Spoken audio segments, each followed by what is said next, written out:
প্রথম দিন মাধবপুর লেকে চা বাগান দেখে মিষ্টি রোদে একটু রোদ বহিয়ে আমরা চলে গিয়েছিলাম আমাদের রিসোর্ট হুইচ ইজ নভেমিকো রিসোর্ট।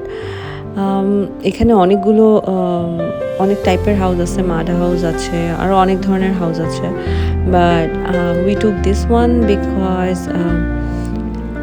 এটার মধ্যে লাইটের অ্যাক্সেস সুন্দর, অনেক spacious, and look at the view. এটার সাথে একটা প্রাইভেট সুইমিং পুল আছে, and look at this view man.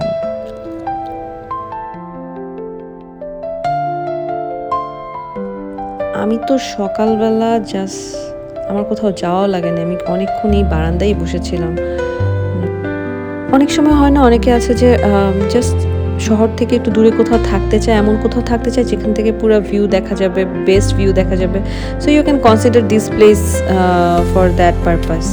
আর এই রিসোর্ট থেকে বের হলেই সন্ধ্যাবেলা এই টি স্টলটা অনেক হ্যাপেনিং হয়েছে। সো উই হ্যাড সাম চা, এবং এভাবেই আমাদের মাধবপুর লেকে ঘোরাঘুরি এবং নভেমিকো রিসোর্টে আমাদের প্রথম দিন কেটে যায় শ্রীমঙ্গলে।